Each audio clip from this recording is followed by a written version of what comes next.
الرجيم بسم الله الرحمن الرحيم وصلى الله على محمد وآله الطيبين الطاهرين أما بعد فقد قال الله سبحانه وتبارك وتعالى في القرآن الحكيم وهو صدق القائلين وقوله الحق بسم الله الرحمن الرحيم قل إن كنتم تحبون الله فاتبعوني يحببكم الله ويغفر لكم ذنوبكم والله غفور رحيم. قال امام الصادق عليه الصلاة والسلام يا أيها الشيعي هل أنتم عارفه السفر إلى قبور الأولياء بمنزلة حب الله صلوات على محمد وآله.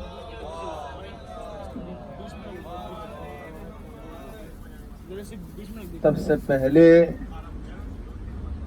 ہم سب کو چاہیے کہ ہم شکر گزاری ادا کریں خداوند عالم کا اور وقت کے امام عصر اجل اللہ تعالی فرجہ شریف کے.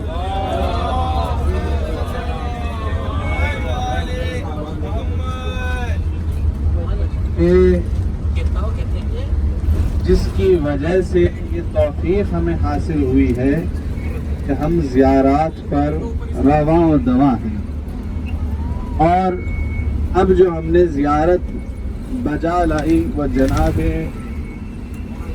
حر ابن رحائی کی ہے، اور یہ انصار سید الشہداء میں سے تھے.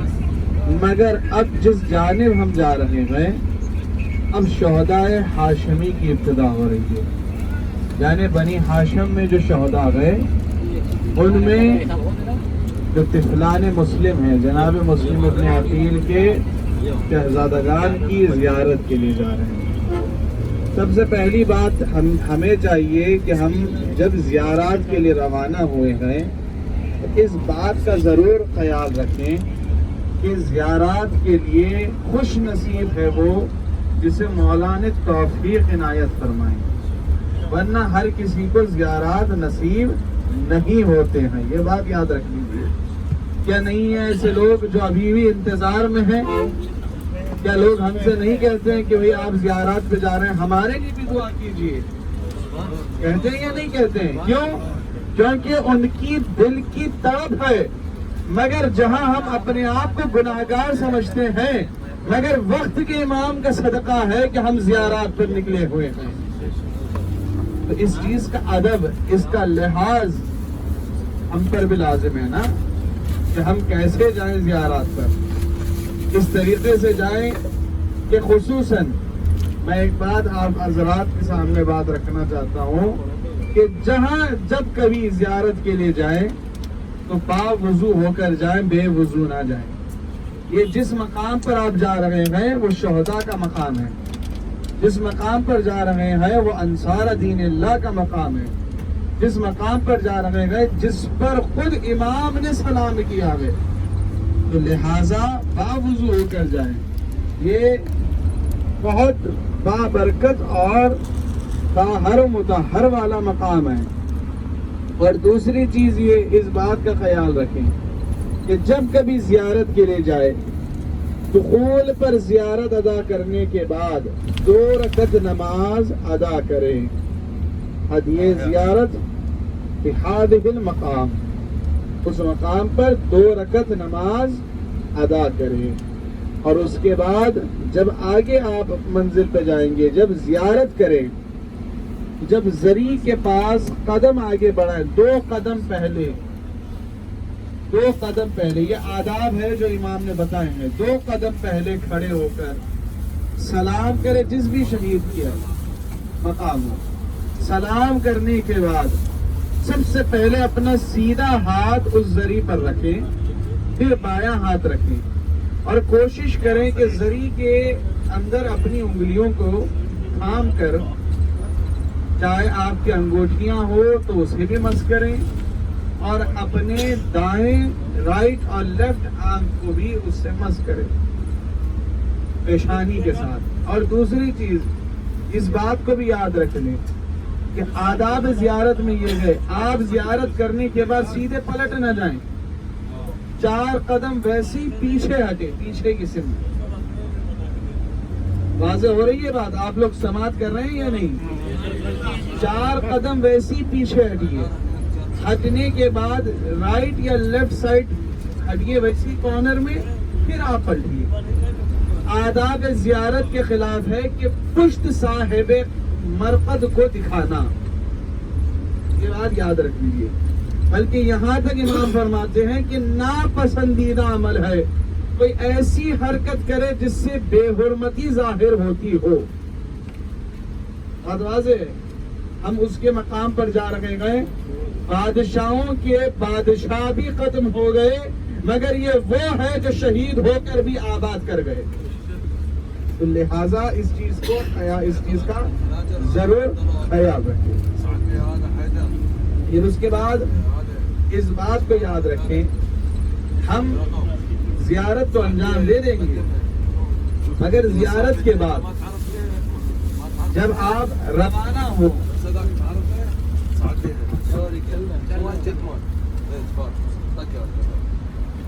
اس زیارت کو مکمل، جس کسی کی زیارت مکمل کریں، اپنی حاجت، اپنی دعائیں ان کی زری پر، مرقد مقدس پر کھڑے ہو کر جو بھی مانگنا گئے، وہ آپ کے حاجات ہے۔ خدا قاضی الحاجات ہے، مولا ضامن الحاجات ہے۔ ایک روایت ہے مولا متقیان امیر المؤمنین علی بن ابی طالب علیہ السلام،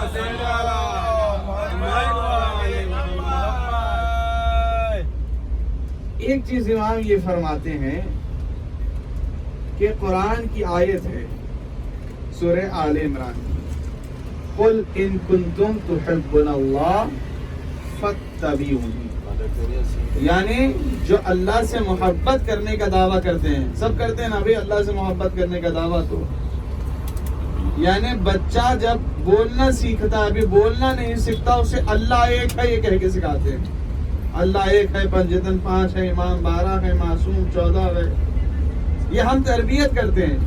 تو جس خدا سے محبت کرنے، خدا ہم سے تقاضا کرتا ہے فاتبعونی، اتباع کرو، مانو، کس کی؟ میرے نبی کی مانو، میرے نبی کی سنو، میرا نبی جو کہہ لگا ہے اس پر عمل کرو۔ اب پھر اللہ کہتا ہے یحببکم اللہ وَيَغْفِرْ لَكُمْ ذُنُوبَكُمْ وَاللَّهُ غَفُورٌ رَحِيمٌ، کہ اللہ بھی تم سے محبت کرے گا، صرف محبت نہیں کرے گا بلکہ تم تصور بھی نہیں کر سکو کہ اللہ تمہیں مغفرت کی خبر بھی عطا کر دے گا، مغفرت بھی کر دے گا، بخش بھی دے گا، گناہوں کو بھی معاف کر دے گا۔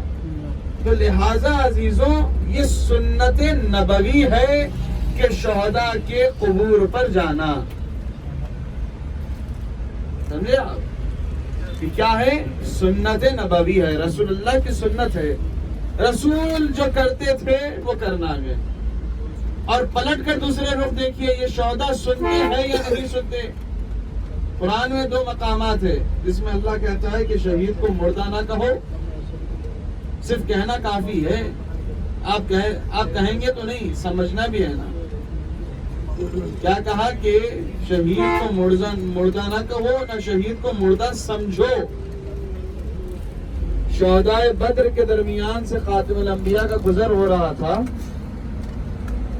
اچھا، بدری وہ جنگ ہے جو مشرکین کے درمیان اور رسول کے درمیان، اور وہی بدر مولا متقیان ارشاد فرماتے ہیں ابو سفیان۔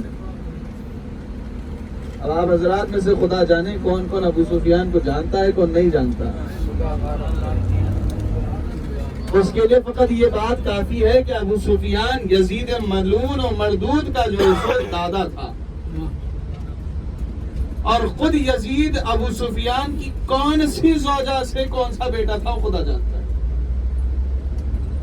تو لہذا یہ ابو سفیان نے کہا تھا اے علی، آپ تنہا گئے، آپ کو بچائے گا کون؟ میرے ساتھ لات و عزا بھی ہے، یعنی یہ جو بت تھے، بت پرستش جسے کہتے ہیں، ورشپ آف دی آئیڈلز۔ تو مولا کائنات نے پلٹ کر جواب دیا تھا اے ابو سفیان، تیرے یہ بت تجھے کیا ساتھ دیں گے؟ علی کو اس ذات پر یقین ہے جس ذات نے علی کو یہاں پر بھیجا گیا.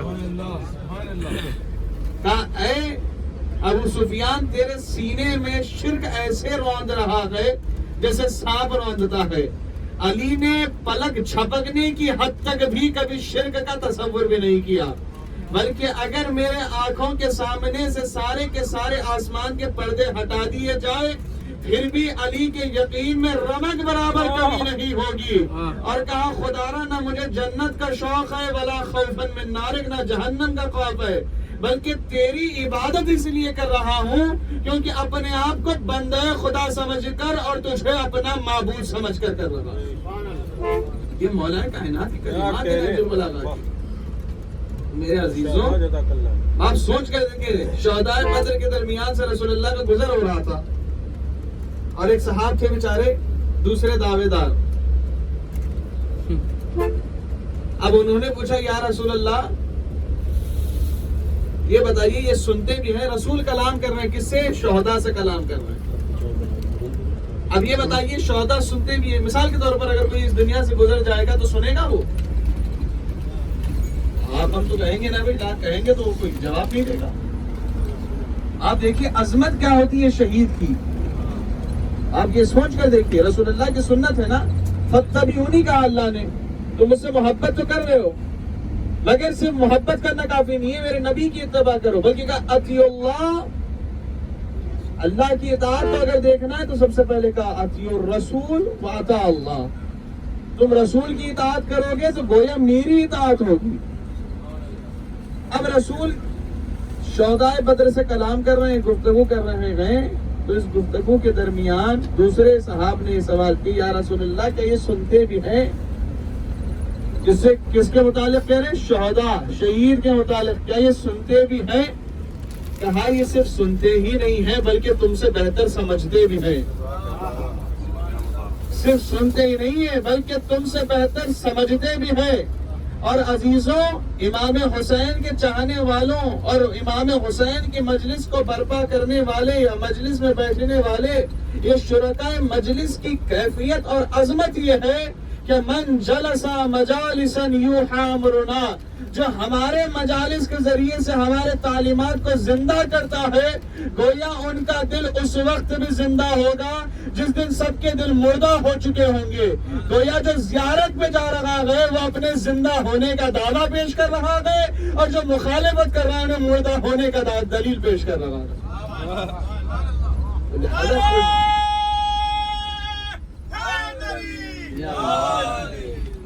آپ سوچ کر دیکھیں ہم کتنی بڑی دلیل دے رہے ہیں اپنی حیات کی دلیل دے رہے ہیں. اس لیے اللہ کہتا ہے تخرج الحی من المیت، اس کے بعد فرمایا تخرج المیت من الحی، یعنی زندے کو مردہ بھی کرتا ہے مردے کو زندہ بھی کرتا ہے.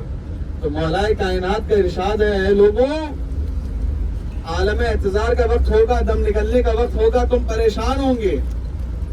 ہم آپ یہ عقیدہ رکھتے ہیں، یہ بتائیے کتنوں کا عقیدہ ہے کہ جب دنیا سے گزرنے والا اس دنیا سے جاتا ہے تو اس کا یقین اعتقاد ایسا ہونا چاہیے کہ جب جا رہا ہو تو اس کی روح بھی بڑی آسانی سے نکل جائے.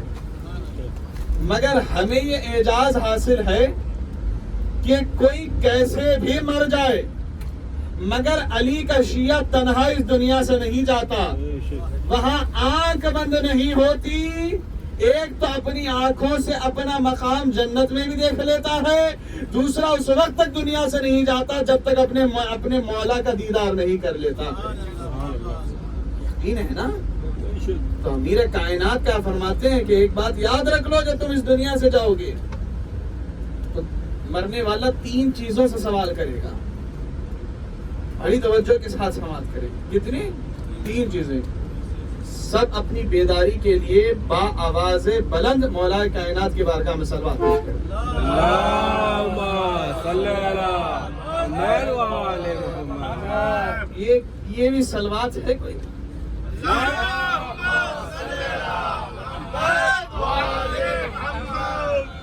محدثہ صدیقہ فاطمۃ الزہرا پر بلند تر صلوات.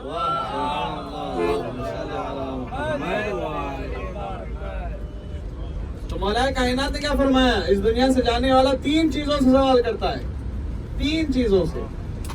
اس بات کو آیا آپ یاد رکھ لیجئے، ریکارڈ کر لیجئے یا نوٹ کر لیجئے. نہج البلاغہ کے میں یہ مولا کائنات کی بات، مولا کائنات کی کلمات ہے کہ 3 چیزوں سے سوال کرتا ہے. پہلی چیز،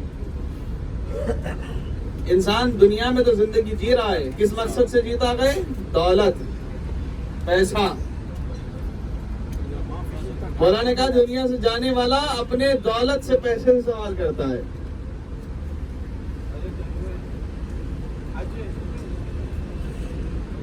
ایک سروات پڑھے محمد وعلى.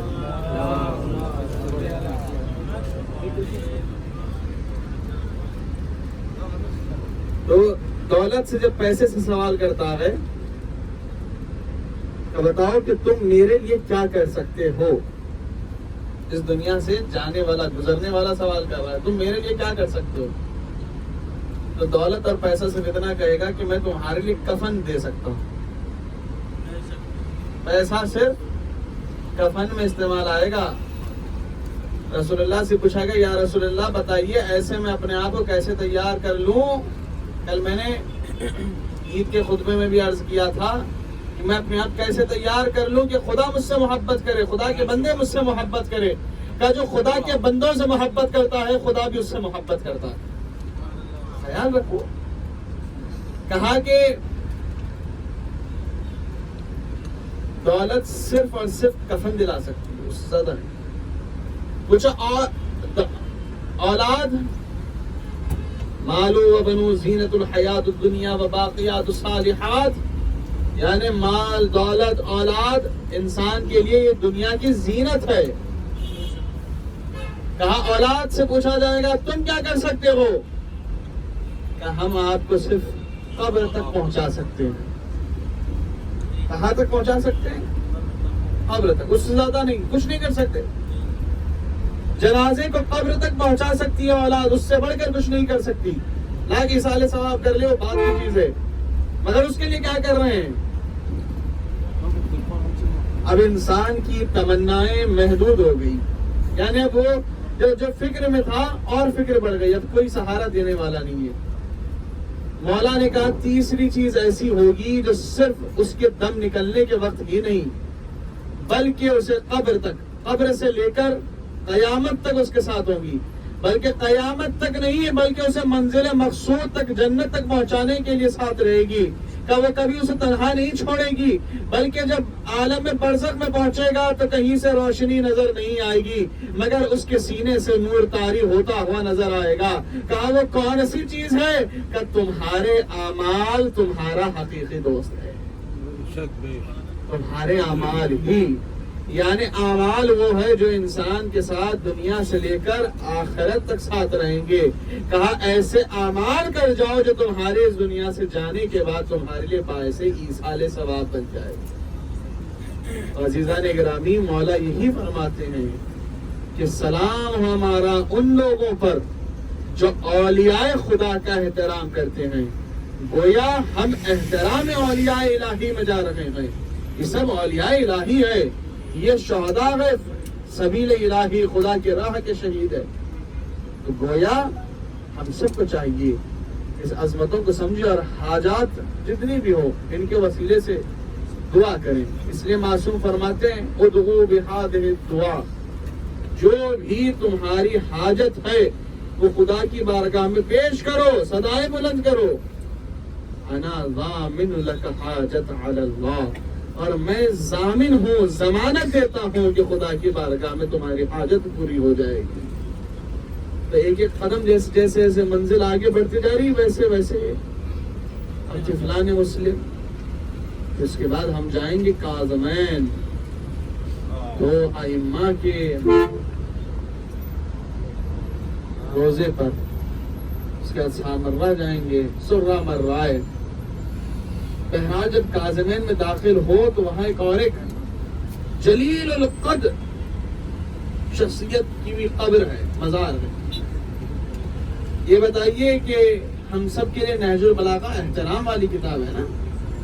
مولا کائنات کے خطبات، کلمات، حکمت، خطوط کو جس نے جمع کیا، اب اس شخصیت کا کتنی بڑی منزلت ہوگی.